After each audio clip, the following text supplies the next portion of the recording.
dulu. Baik, sudah terlihat ya materi saya ya? Baik, saya spotlight sebentar. Baik, teman-teman, chapter 2 yaitu derivatif. Harusnya saya selesaikan dalam 2 pertemuan ya, mestinya. Cuman, ya, jadi agak mundur 1 pertemuan sepertinya. Nanti akan saya infokan ya. Baik, chapter 2 derivatif, ini ada 9 poin yang akan kita bahas hari ini hanya 21 dan 22, 23 dan 24 nanti akan saya susulkan dalam bentuk video. Seperti itu. Ini ya, two problems with one theme sama derivatif. Yang kita akan untuk chapter 21 ini akan kita bahas terlebih dahulu. Yang akan kita pelajari di subbab ini adalah 1 tangent line atau garis singgung, yang kedua average velocity atau instantaneous velocity, kemudian rate of change atau laju perubahan. Nah, teman-teman ada 2 masalah gitu ya. Jadi yang dibahas di bukunya Walpole, Walpole mah statistika. Purcell ya, bukunya Purcell et al. Dan kawan-kawannya, beliau menyampaikan bahwa di tahun 2272 sampai 212 itu sudah dibahas permasalahan tentang kemiringan garis singgung atau bahasa Inggrisnya adalah slope of the tangent line. Yang ini merupakan masuk dalam skop geometri. Nah, di sekian ratus tahun selanjutnya oleh Kepler, Galileo, dan Newton, gitu ya, juga sudah dibahas permasalahan tentang kecepatan sesaat atau instantaneous velocity. Yang ini masuknya bukan di geografi, tapi masuknya di mechanical. Di pertemuan ini kita akan melihat bahwa ternyata 2 permasalahan ini itu bisa diselesaikan dalam 1 tema. Temanya apa? Derivatif. Ya, ternyata dua-dua ini bisa diselesaikan dalam derivatif.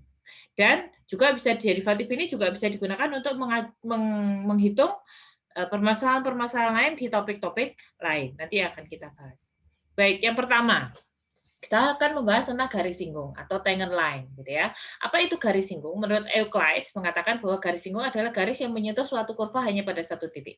Ini ada sebuah garis, kemudian ini ada kurva atau lingkaran ya, kurvanya dalam bentuk lingkaran persamaannya, dan kemudian dia menyentuh. Pengertiannya benar ya. Tapi ternyata kalau misalnya kurvanya seperti ini, maka dia tidak bisa gitu ya, tidak berlaku seperti itu, gitu ya. Tangent lainnya tidak berlaku seperti ini. Kenapa? Karena ternyata dia hanya menentu, dia juga memotong seperti itu ya. Oke, jadi dan juga bukan hanya satu titik gitu ya, tapi juga ada 2 titik, yaitu di P dan di titik yang lain seperti ini.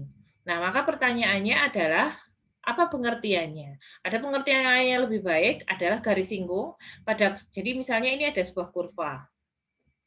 Ada sebuah kurva, kemudian pada suatu kurva di P, ini ya, ini titiknya di P, sebagai garis yang paling baik mengaproksimasi kurva dekat P. Jadi ada sebuah kurva, terus ada sebuah garis yang paling mendekati kurva P. Ini ya, paling mendekati kurva P. Garis yang paling baik mendekati kurva P.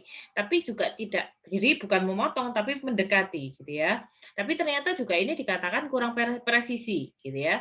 Nah, ada pengertian lain yaitu, jadi gini, jadi ini adalah sebuah kurva, kemudian P adalah sebuah titik di kurva, Q adalah sebuah titik berdekatan yang dapat dipindahkan. Jadi Q, ini titik yang pertama di sini, lalu digeser di sini, nanti digeser lagi di sini. Jadi Q ini bisa bergeser-geser. Nah, anggaplah P ke Q itu ada sebuah garis. Ya, misalnya saya kalau Q-nya masih di sini, ini ditarik sebuah garis ya. Kalau Q-nya ditarik di sini, berarti juga ditarik sebuah garis. Semakin Q mendekati ke P, maka garisnya ini kan juga, jadi saya nggak punya. Oh, misalnya ini ya. Ini misalnya kurva ya. Semakin dia mendekati, misalnya Q-nya ini semakin mendekati kan dia garisnya kan ikut miring ya. Garisnya ikut miring. Maka sampai satu titik dia tidak lagi berpotongan seperti ini, tetapi dia akan bersinggungan seperti itu. Nah, pertanyaannya adalah, jadi garis ini disebut dengan tali busur. Oh, enggak oke ya ini saya kecil banget, apa ya? Garis ini disebut dengan tali busur. Misalnya kalau ini kurvanya berarti ya apa? Tali busur ini memotong di titik ini, motong di Q, kemudian di titik ini adalah di P. Maka dia akan semakin ke bawah begini ya.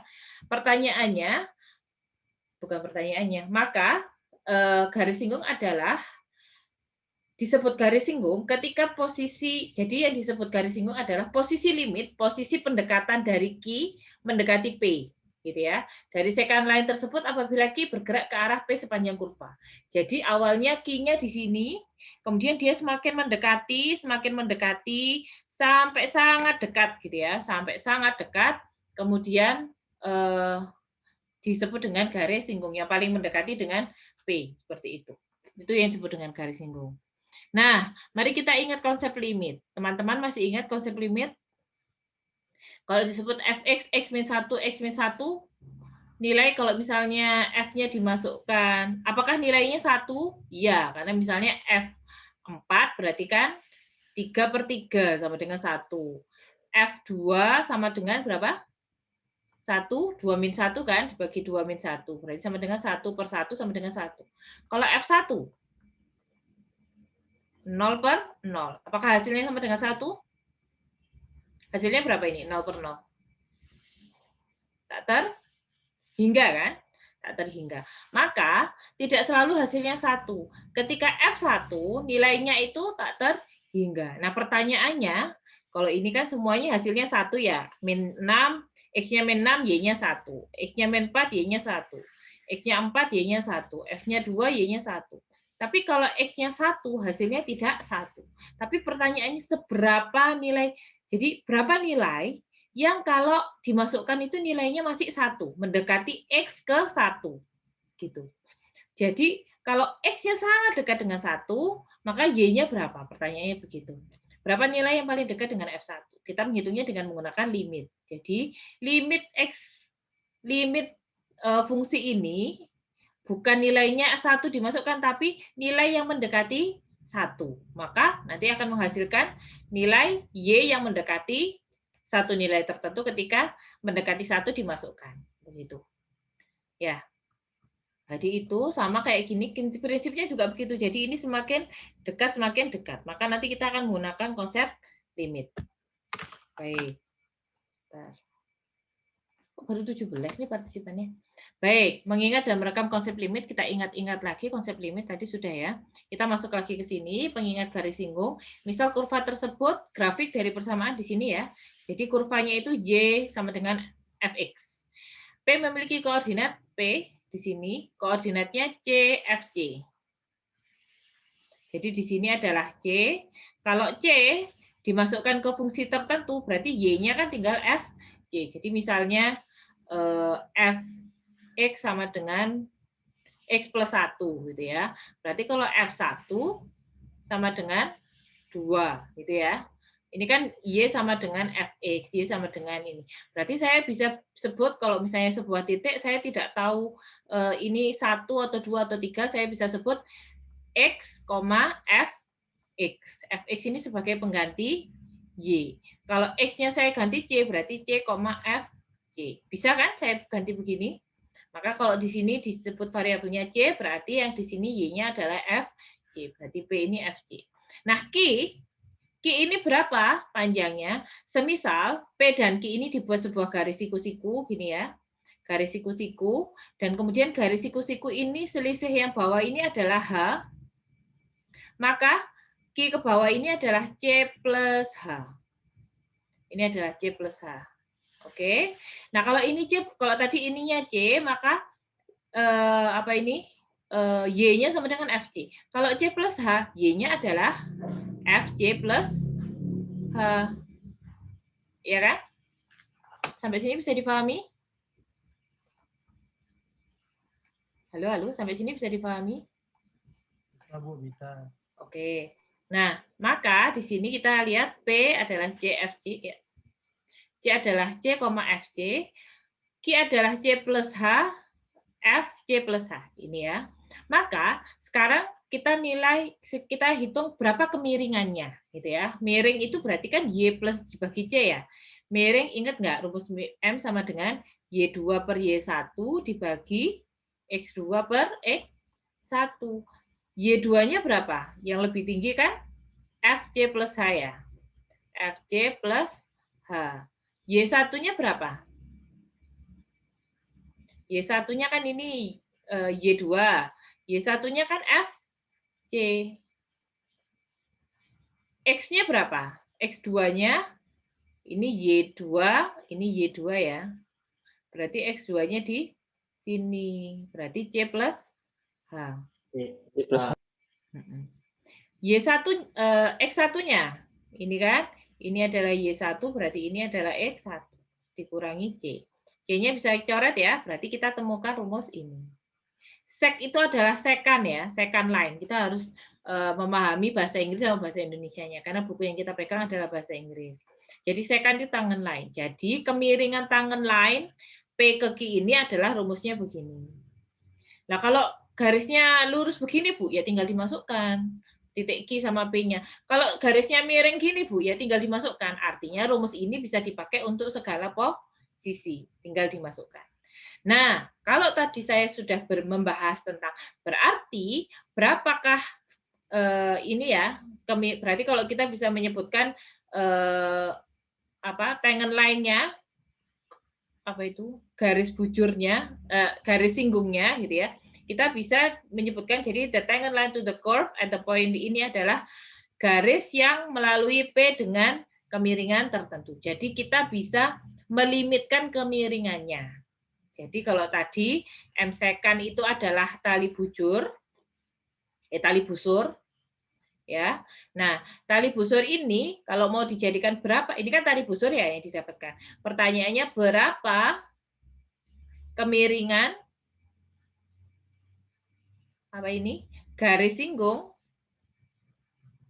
Maka kemiringan garis singgung sama dengan kemiringannya tali busur di limit yang H mendekati 0. Jadi kalau ini kan H.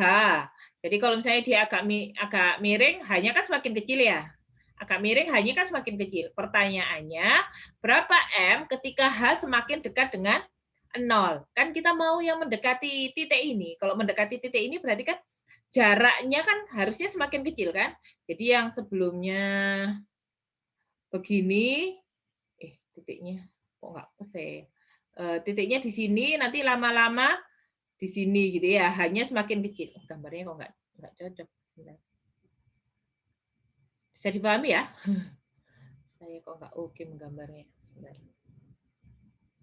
Jadi misalnya ini kan garisnya begini.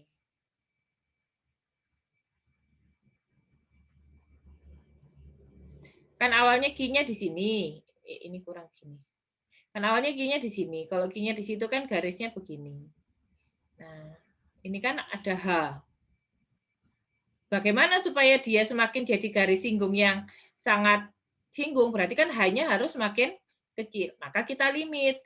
Limit rumusnya apa ini? Kemiringan atau slope dari garis bujur ini di mana H semakin dekat dengan 0. Jadi yang kita dekatkan dengan 0 itu, kalau kita ngukur gini kan agak susah ya, apanya yang diukur? Nah, yang diukur itu H-nya. Karena semakin dia ke bawah, H-nya akan semakin kecil. Sampai hanya benar-benar kecil. Nah, ini lebih ya disebut dengan lebih presisi. Jadi pengertian presisinya garis singgung adalah rumus ini. Sampai sini paham ya? Jadi chapter-chapter awal memang lebih ke filosofis, kenapa kok rumus itu jadi ada seperti itu begitu. Nanti di rumus-rumus selanjutnya kita tinggal menggunakan teoremanya, tapi Anda perlu paham ini. Baik, contohnya ada sebuah apa ini? Kurva gitu ya. Kurvanya adalah y fx sama dengan x kuadrat pada titik 2,4 di sini. Nah, pertanyaannya berapa garis singgungnya gitu ya. Berarti garis singgungnya kan mencari yang misalnya kalau ini di titik ini ya, titik yang bersinggungan. Ini kan gini ya. Maka yang selisih ininya hanya itu semakin kecil, misalnya seperti itu. Berarti caranya masukkan aja rumus ini ke sini, gitu kan. FC plus H, C-nya berapa? Kalau tadi di sini, C-nya adalah di titik singgung ini ya, di titik di mana kalau menyinggung ini X-nya, berarti ya ini di titik ini berapa X-nya? X-nya adalah 2 ya. 2 inilah yang menjadi C-nya. Berarti F masukkan C-nya ini diganti jadi 2 ditambah H dikurangi F2 dibagi H. Seperti ini. Nah, sekarang udah ya, dari sini paham ya? Dari sini paham ya? Nah, sekarang kalau kita ketahui bahwa Fx sama dengan X kuadrat. FA berapa? Yuk, FA berapa? Ini kalau kelas online nggak bisa nunjuk-nunjuk ya ini. Atau silakan, volunteer. FA berarti sama dengan? A pangkat 2. Ya, betul. Gampang ya. Langsung ini ya, langsung berebutan ngomong nggak apa-apa ya. A pangkat 2. Kalau F A plus 1 sama dengan? A pangkat 2 ditambah 2A tambah 1. Biasakan tidak langsung diinikan gitu ya, karena terkadang kita tidak perlu sampai detail. Ini kan tinggal A plus 1 kuadrat. Nanti kalau diinikan A kuadrat plus 2A plus 1 betul. Tapi kira-kira seperti ini. Nah sekarang kalau FC berarti C kuadrat. Kalau FC plus H, C plus H kuadrat ya. Nah, maka kalau di sini F2 plus H berarti sama dengan 2 plus H kuadrat. F2, C-nya kan 2, berarti sama dengan 2 kuadrat. Maka karena ini F2 plus H dan rumus fungsinya Fx sama dengan X kuadrat, maka bisa saya ganti dengan ini ya. 2 plus H ini. Nah, dimasukkan ke sini. F2-nya ini diganti dengan 2 kuadrat. Ngambil dari sini. Bisa dipahami ya? Oke, nah baru ini dijabarkan. Kayak tadi Mas tadi yang jabarkan berarti 4 plus 4H plus H kuadrat dikurangi 4 dibagi H. Nah ini tinggal ini kan hilang ya, hanya dikeluarkan, kemudian tinggal dicoret. Sama kayak caranya limit. Kalau caranya limit kan bagaimana difaktorkan agar yang bawah ini bisa dicoret. Sehingga ini tinggal limit H mendekati 0, 4 plus H. Limit H mendekati 0, 4 adalah 4. Limit H mendekati 0H adalah 0. Berarti sama dengan 4 plus 0. Sama dengan 4. Sampai sini bisa dipahami? Bisa ya? Bisa, Ada yang Bu. mau ditanyakan? Sebelum kita beranjak lebih jauh? Aman ya? Oke, kita lanjutkan. Nah, sekarang berapa garis singgungnya kalau titiknya ada 4? Normalnya, kalau ini ya, sama dengan cara yang tadi Anda masukkan. Gitu kan? Ini kan kalau koordinatnya X sama dengan min 1. Ini min 1. X sama dengan setengah. Berarti di sini kan setengah. X sama dengan 2. X sama dengan 3. Di sini kan titik singgungnya. Dengan pertanyaannya disuruh nyari M-nya berapa. Tapi teman-teman, kalau ada seperti ini, ada banyak persamaan seperti ini, tidak perlu dicari satu-satu. Langsung aja dimasukkan rumusnya. Jadi dari rumus ini, Anda letakkan di sini. Kemudian, Anda masukkan aja. Ini kan C plus H ya. Ini FC, masukkan saja. Jadi rumusnya kan F, X sama dengan X kuadrat. Sebentar, sorry. Iris all ya. Ini kan berarti Fx sama dengan minus X kuadrat ditambah 2X ditambah 2, betul? Nah, sekarang kalau ini diganti Fc plus H, berarti sama dengan minus C plus H kuadrat ditambah 2 dikalikan C plus H ditambah 2. Ya. Sekarang kalau Fc minus C kuadrat ditambah 2C ditambah 2. Nah, ini tinggal dimasukkan. Jadi ini ya, itu dari sini.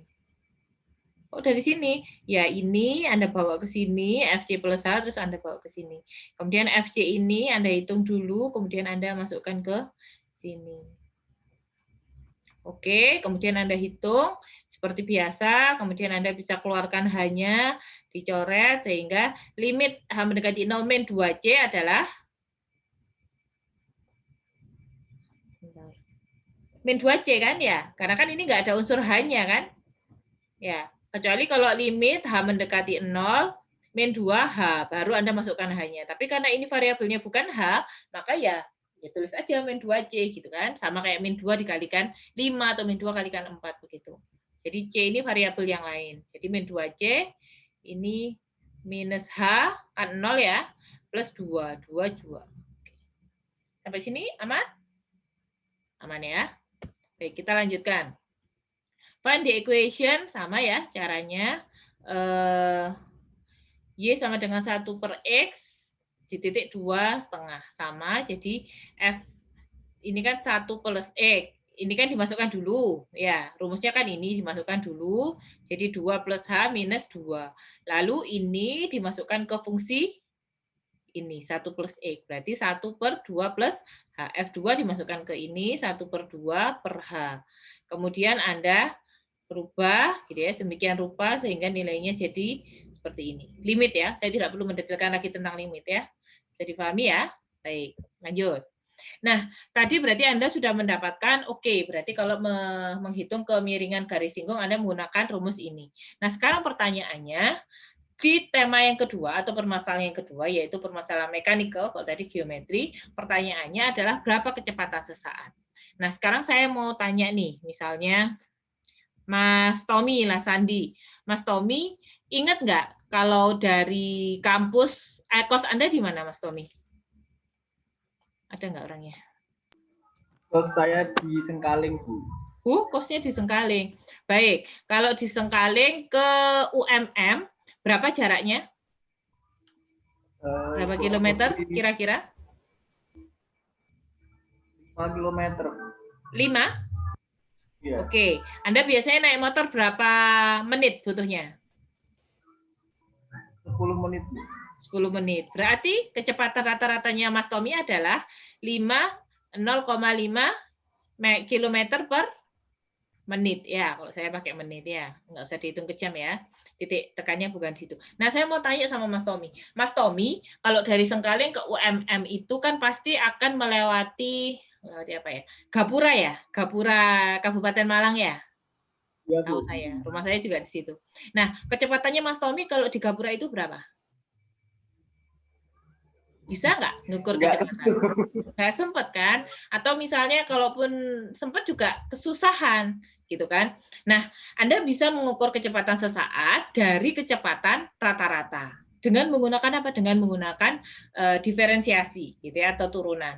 Nah, mari kita lihat di sini studi kasusnya sama kayak Mas Tommy tadi ya. Jadi, kecepatan rata-rata adalah jarak posisi pertama kedua dibagi waktu tempuh, misal jarak 80, waktu 2 jam tinggal dibagi 40 km per jam. Nanti kalau waktunya habis, join lagi ya. Selama perjalanan, speedometer tidak selalu menunjuk 10, kadang 0, kalau misalnya Mas Tommy-nya lagi macet gitu ya, 0, kemudian kadang 57 kalau pas sepi gitu langsung dikebut atau kembali ke 0. Bukan menunjukkan kecepatan rata-rata, ini adalah kecepatan sesaat. Bagaimana kita menghitung kecepatan sesaat ini? Nah ini, studi kasus yang kedua, ini 2 ya. Benda jatuh di ruang hampa. Jadi ada ruang hampa, kemudian Anda menjatuhkan benda gitu ya. Saya contohkan, Anda jatuhkan ya. Nah, kecepatan benda ini jatuh itu adalah dengan menggunakan fungsi ft. T itu adalah waktu 16 T kuadrat. T ini adalah waktu dalam sekon. Jadi semakin Anda lama jatuhnya, karena misalnya detik pertama 16 karena T kuadrat ya, berarti pada detik pertama F1 sama dengan 16. F2 sama dengan 16 kali 2 kuadrat, berarti 64. Artinya makin cepat jatuh, semakin waktu berlalu, semakin cepat jatuh, gitu ya. Maka pertanyaannya adalah berapa kecepatan sesaat pada saat T sama dengan 1, gitu. Jadi pada saat ini gambarnya ya.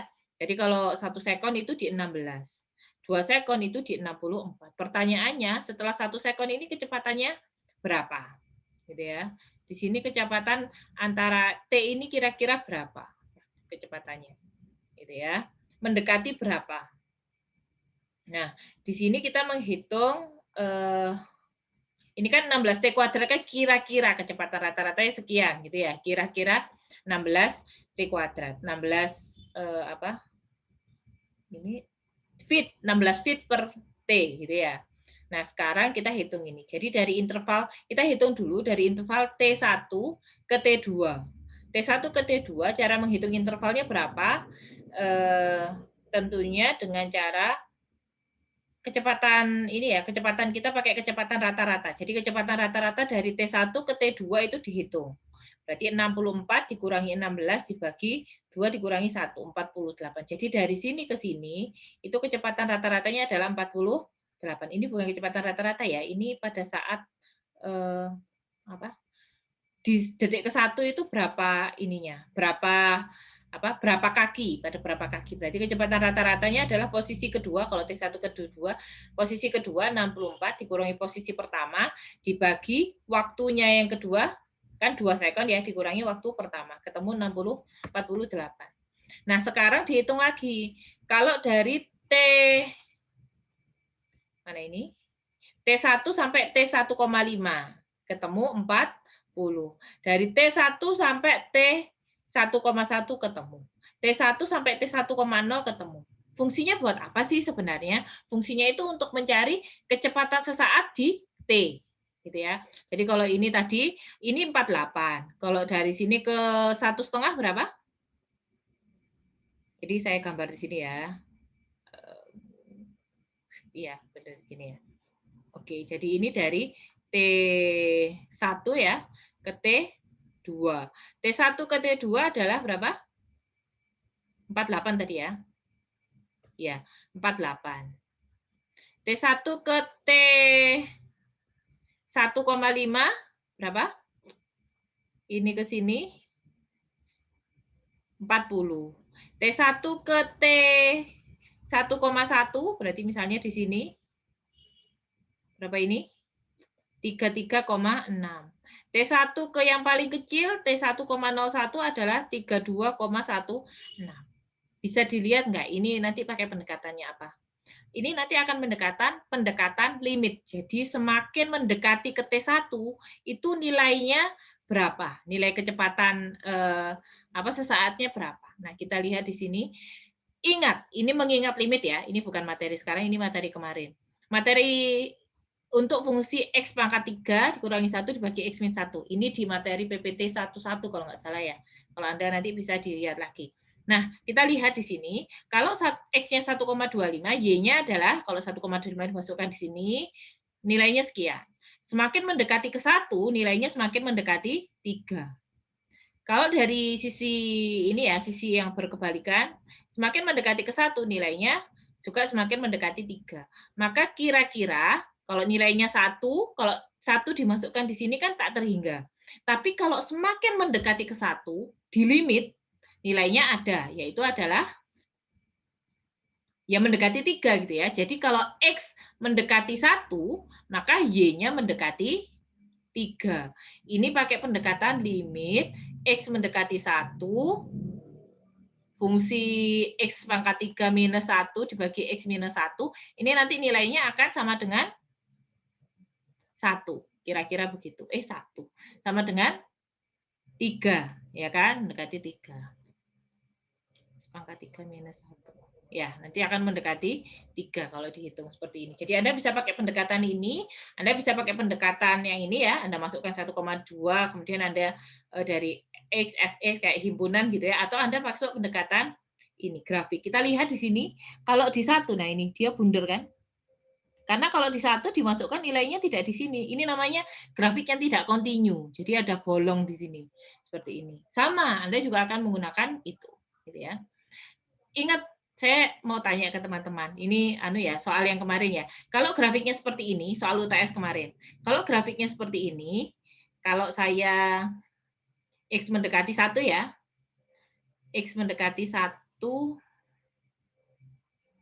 Oh, kalau ini ada nilainya ya. Kalau misalnya gini deh.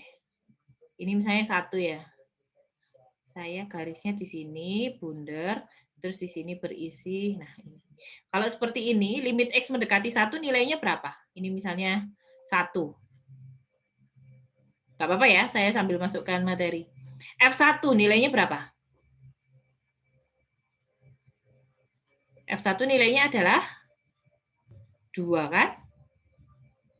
Ya, paham kan? Limit X mendekati 1 Fx. Kalau dari kiri, pendekatannya dari kiri. Jadi kalau saya masukkan F1, itu hasilnya bukan 1, tapi 2. Wah, tapi kalau pendekatan, saya pakai pendekatan, makanya saya pakai minus di sini. Kalau dari kiri mendekati ke 1, dari kiri, maka nilainya adalah 1.